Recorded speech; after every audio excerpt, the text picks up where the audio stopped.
নবী সাল্লাল্লাহু আলাইহি সাল্লাম বলেন, তুমি এমন লোকের সাথে চলো যেই লোকের চেহারা দেখলে তোমার আল্লাহর কথা মনে পড়বে। সুবহানাল্লাহ।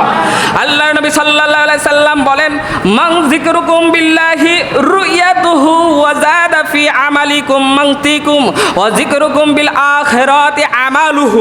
আল্লাহর নবী সাল্লাল্লাহু আলাইহি সাল্লাম বলে, তুমি এমন ব্যক্তির সাথে চলো যার চেহারাটা দেখলে আল্লাহর কথা মনে পড়ে যাবে। সুবহানাল্লাহ। আরে বাবা, আজকে সারসিনা দরবার শরীফের পীর সাহেব হুজুর কেবলা অসুস্থ, আল্লাহ ওনাকে সুস্থ করে দেখ, সকলে বলি আমিন।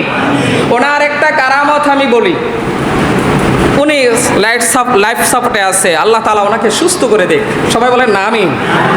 আমার বন্ধুরা দেখেন উনি কেমন মাপের ওলি, কেমন মাপের ওলি।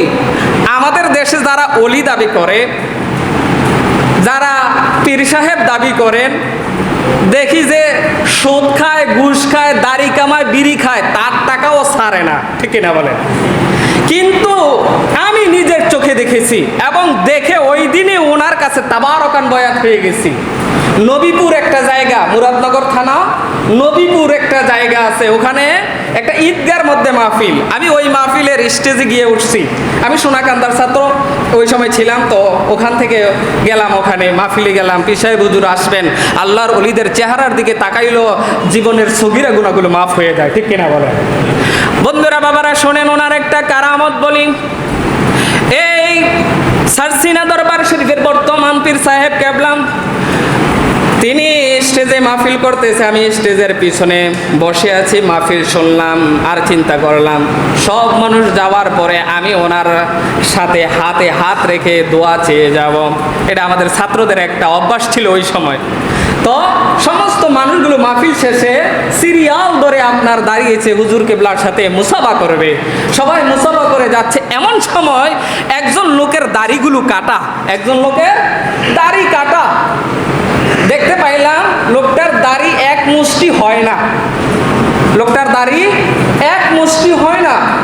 উনি কি করলো, আমি তো স্টেজের সাইডে বসে রয়েছি, তো উনি আমার হাতে 100 টাকা নোটটা দিয়া উনি চলে গেলেন আর বলে গেলেন যে হুজুর, এই হুজুর রে, পিসাব হুজুরকে এই হাদিয়াটা দিয়েন, এই হাদিয়াটা হুজুরকে দিয়েন।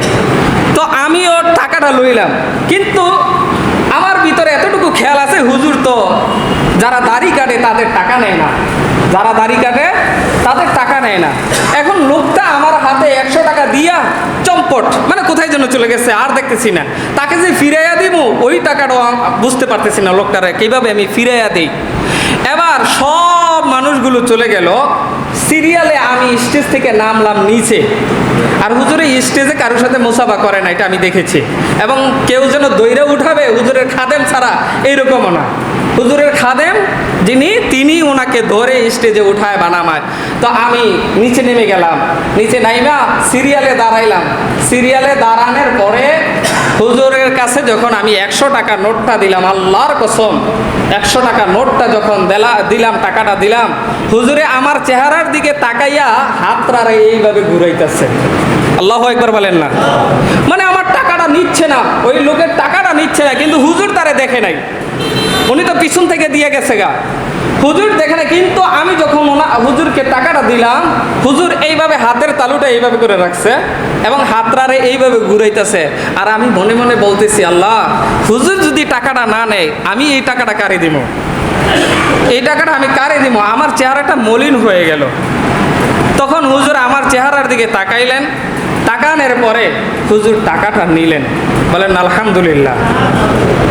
হুজুর টাকাটা নিলেন, তখন আমি চিন্তা করলাম, আরে লোকটার দাড়িটা এক মুষ্টি হয় কি হয় না এই রকম, হুজুর কিভাবে দেখলেন?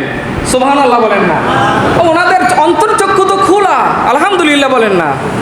ভাজান, এই যে হুজুর টাকাটা নিলেন, তো এমনভাবে নিলেন মনে হয় যেন আমার চেহারার দিকে তাকাইয়া নিলেন, নয়তো নিতেন না। আমি দেখছি অনেকের টাকা ফিরাইয়া দিতেছে।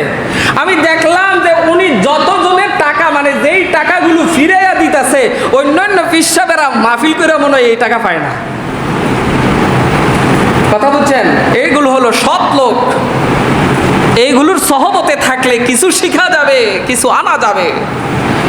ওখানে আমি তাবারকান বায়াত হয়ে গিয়েছিলাম, যেহেতু আমি সোনাকান্দা আগে বায়াত এবং সেখানের মুআল্লিম, তো সেই কারণে ওখানে তাবারকান হয়েছে। যাই হোক, আল্লাহ তাআলা যেন